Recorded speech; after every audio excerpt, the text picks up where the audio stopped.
तो आज बात करते हैं समंदर की लहरों के नीचे छिपे एक ऐसे तनाव की जो पूरी दुनिया की अर्थव्यवस्था को हिलाकर रख सकता है। चलिए, दुनिया के सबसे अहम शिपिंग रास्तों पर चल रहे इस बेहद जटिल संघर्ष की गहराइयों में उतरते हैं। तो आज की हमारी चर्चा में हम 5 अहम मुद्दों पर नजर डालेंगे। पहले समझेंगे कि पानी का एक छोटा सा रास्ता इतना जरूरी क्यों है।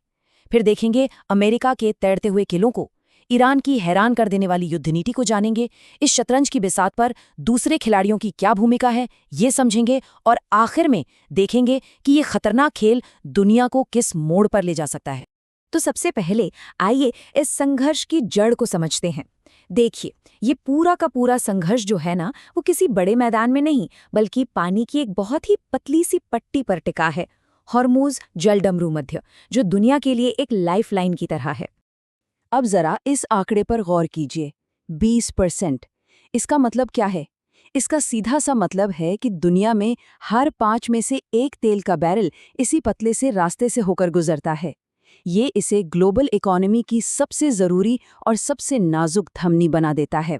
तो जाहिर है एक सवाल मन में आता है कि अगर इस धमनी में, इस लाइफलाइन में कोई रुकावट आ जाए तो क्या होगा? और यकीन मानिए, ये वो सवाल है जो दुनिया भर के शेयर बाजारों से लेकर फौजी हेडक्वार्टर्स तक की नींद उड़ा देता है। अब बात करते हैं अमेरिका के जवाब की, या यूं कहें कि उसके सबसे बड़े हथियार की। एक ऐसा तैरता हुआ किला जो इस पूरे इलाके में पावर का गेम ही बदल देता है। तो ये सिर्फ एक जहाज नहीं है, बिल्कुल नहीं। इसे आप समझिए समंदर पर तैरता हुआ एक पूरा का पूरा शहर, एक चलता फिरता फौजी अड्डा जो 5000 मरीन की पूरी फौज को लेकर कहीं भी महीनों तक जंग लड़ सकता है। और इसकी ताकत देखिए, ये कितनी तरह से हमला कर सकता है।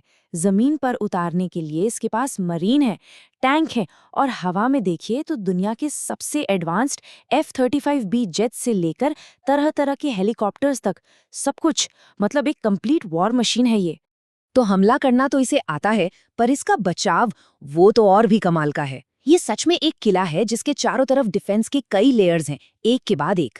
दूर से आती मिसाइल हो, कोई पनडुब्बी, या फिर बिल्कुल पास आ चुका कोई खतरा, इसके पास हर चीज का जवाब है। तो फिर सवाल वही उठता है, इतने बड़े, इतने ताकतवर हथियार से कोई कैसे लड़ेगा? और यहीं पर ईरान का जवाब आता है। वो टेक्नोलॉजी का जवाब टेक्नोलॉजी से नहीं देता, बल्कि एक बिल्कुल अलग चाल चलता है। इसे कहते हैं एसिमेट्रिक वॉरफेयर। और यही इस पूरे खेल का निचोड़ है। एक तरफ है अमेरिका, जिसके पास है महंगे, बेहद एडवांस्ड हथियार, और दूसरी तरफ है ईरान, जिसकी रणनीति है सस्ते लेकिन बहुत सारे हथियार और ऐसे हमले जिनकी कोई उम्मीद न कर सके। ये सच में आज के ज़माने की डेविड और गोलियत की लड़ाई है। अब देखिए ये काम कैसे करता है। ये एक तरह का बिल्ली चूहे का खेल है जो आसमान में खेला जाता है। ईरान की मिसाइल जेट के इंजन की गर्मी को पकड़ती है। पायलट उसे धोखा देने के लिए फ्लेयर्स छोड़ता है जो इंजन से भी ज्यादा गर्म होते हैं। लेकिन नई मिसाइलें अब इतनी स्मार्ट हो गई हैं कि वो इस धोखे को समझ जाती हैं और सीधा प्लेन को ही अपना निशाना बनाती हैं। और इसका असर वो सच में चौंकाने वाला है। ईरान क्या करता है कि वो एक साथ इतने सारे सस्ते ड्रोन और मिसाइलें दागता है कि अमेरिका का महंगा डिफेंस सिस्टम कंफ्यूज हो जाता है, थक जाता है। और नतीजा, पहले जहां सिर्फ 20% मिसाइलें डिफेंस को भेद पाती थी, वहीं अब ये आंकड़ा बढ़कर 80% हो गया है।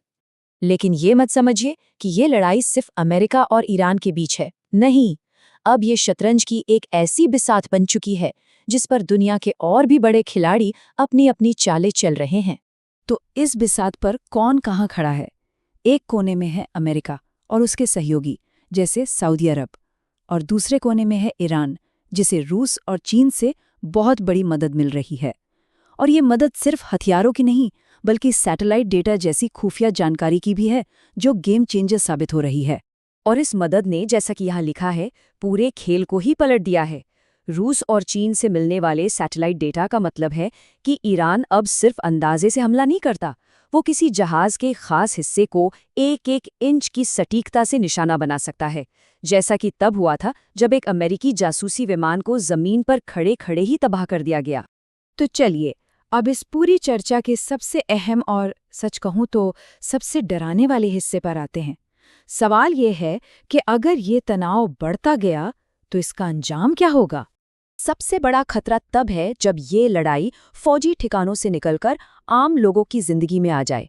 जरा सोचिए, क्या होगा अगर हमले उन चीजों पर होने लगे जिन पर लाखों लोग निर्भर हैं, जैसे पानी साफ करने वाले प्लांट या बिजली घर। ये सब एक तरह से तनाव बढ़ाने वाली सीढ़ी के अलग-अलग पायदान हैं। पानी के प्लांट पर हमला हो या किसी बड़े अमेरिकी जंगी जहाज को डुबो दिया जाए, इनमें से कोई भी एक घटना इस पूरे मामले को एक बहुत बड़े और भयानक युद्ध की तरफ धकेल सकती है। एक ऐसा युद्ध जिसका असर सिर्फ उस इलाके पर नहीं बल्कि पूरी दुनिया पर पड़ेगा। और अगर किसी भी पक्ष को ये लगने लगे कि वो ये लड़ाई हार रहा है, तो वो कोई बहुत खतरनाक कदम भी उठा सकता है। शायद एक न्यूक्लियर बॉम्ब नहीं, पर एक डर्टी बॉम्ब। ये एक ऐसा बम होता है जो बड़ा धमाका तो नहीं करता, लेकिन रेडियो एक्टिव जहर फैला देता है। इससे पानी के स्रोत या पूरे के पूरे शहर दशकों के लिए बेकार हो सकते हैं। और यहीं पर हमें इस लड़ाई का सबसे दूर तक असर करने वाला खतरा दिखाई देता है। मान लीजिए कि ये लड़ाई आज खत्म भी हो जाए, तो क्या होगा? तो ईरान, रूस और चीन मिलकर एक ऐसा गठबंधन बना सकते हैं जिसमें वो टेक्नोलॉजी शेयर करेंगे, और इसका नतीजा हो सकता है कि सिर्फ 6 महीने के अंदर ईरान एक परमाणु शक्ति संपन्न देश बन जाए। तो ये पूरी कहानी हमें एक बहुत ही बुनियादी सवाल पर लाकर छोड़ देती है। आज की लड़ाई में असली जीत किसकी होती है? जिसके पास सबसे महंगा, सबसे एडवांस हथियार है, या फिर उसकी जिसके पास सबसे अप्रत्याशित, सबसे अनोखी चाल है? इस सवाल पर सोचिएगा जरूर। आज की इस चर्चा में शामिल होने के लिए आपका बहुत बहुत धन्यवाद।